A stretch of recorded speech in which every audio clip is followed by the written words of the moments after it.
Let's talk a bit now about the expansion of the institution, which has moved from a main campus in Champlain to an additional 3 locations in San Fernando, Port of Spain, and at Twin City.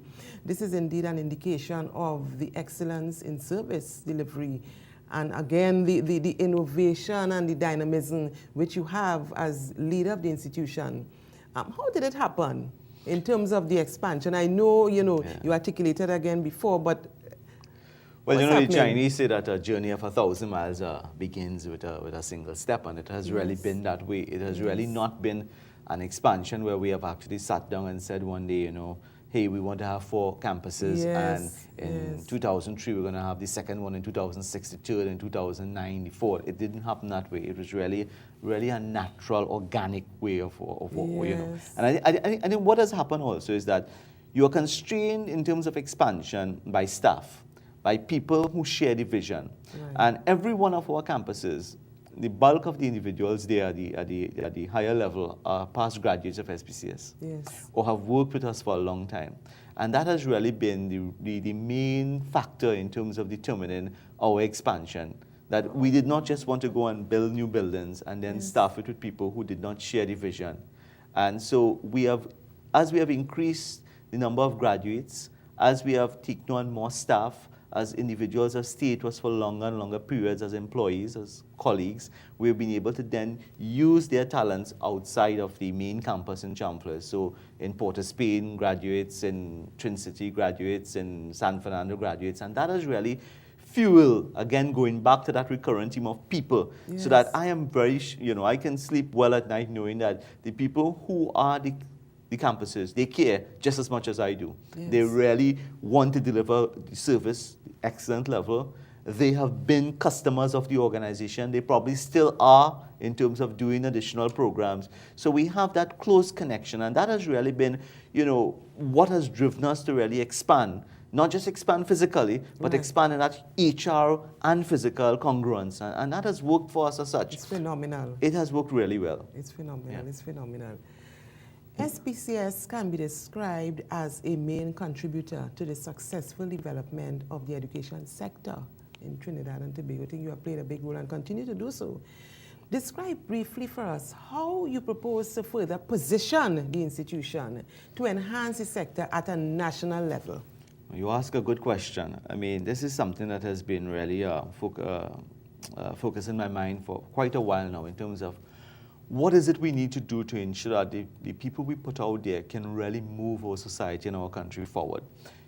People ask me, as in last graduation, we graduated over 620-something individuals. Great, fantastic. And they say, fine accomplishment. But what we want to know is that those individuals can actually go back into society, and wherever they are, whether in the public or private sector, they can add value and they can move our organizations forward. And what we have found to do that is that, Sandrine, we have to create learners.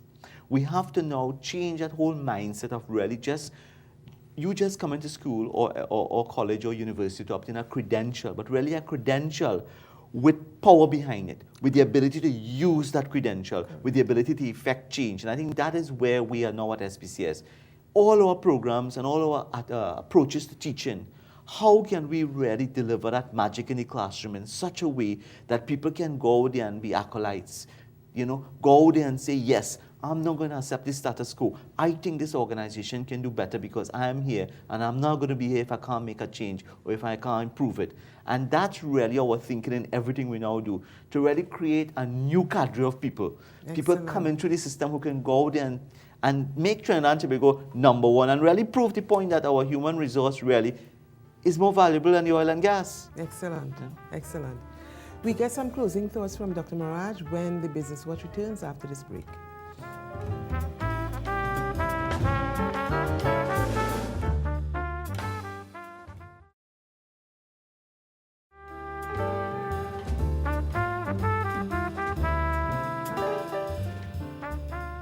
Welcome back to the Business Watch. Dr. Maraj, you have shared quite a bit in terms of what you have done, the achievements of the SPCS, and the kind of vision that you intend to propel for the institution. What would you like to leave with our viewers in terms of closing thoughts? Well, it's interesting because it's something I've been saying to government ministers for the last 10 years, which is to really help to build an educational hub in Trinidad. I think Trinidad is really well positioned to be a great education hub. And what I mean by that is really a place where people from all over the region and the hemisphere can come to access tertiary education. I have been to the UK many times. I've met with individuals from Singapore and all places like even Malta. And they have created, or they're in the process of creating, this whole new economy where they may not have sun and sand and sea, but they can actually provide education at a cost and at a quality, cost low, quality so high that people from all over China, all over Southeast Asia come to them. And I think we are well positioned for that. We have the University of West Indies here, we have other universities here, we have other. What I'm seeking now is really, rather than see each other as competitors, but really work together towards building a rich landscape of education institutions that can attract people from all over the region. Because not every small territory, not every country is going to be able to build institutions like SPCS or UWI or UTT, let's say, for that matter. So if we can work together, it means that we can become the hub for accountancy training, the hub for Microsoft training, the hub for Cisco.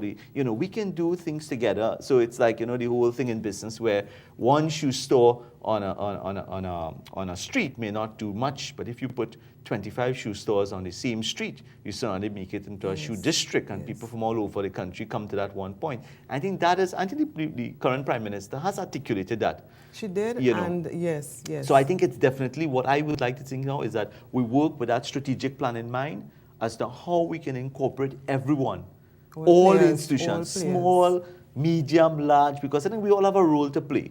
And build that so that it can become really a earner of foreign exchange. And the fact of the matter is that institutions like SPCS, I mean, in the amount of staff we recruit and we have on board, it's incredible. Yes. And it's because it's a service-based industry. Yes. So it means that if you bring people into the country, they need housing. You create rental units. They need groceries. You create a demand for supermarkets and whatnot. They need laundry services. So there's a ripple effect, a multiply effect in the economy that's great. And I think it's definitely, with the new economy, we should be looking at things like that. Medical tourism, educational tourism, I think we're well poised. And I we're think well poised to do it. I think it could happen. Our new government, they're very people-oriented, and I'm sure it could happen. Well, I'm here to assist. Great. Thank you. Thank you, Dr. Maraj, for spending time with us today on the first edition of this new series. Very interesting, the Business Watch. Stay tuned next time. Join us on the Business Watch. If you need to connect with us, you can send an email to businesswatch.cnc3@gmail.com. Again, businesswatch altogether .cnc3@gmail.com. Thank you for viewing. Until next week.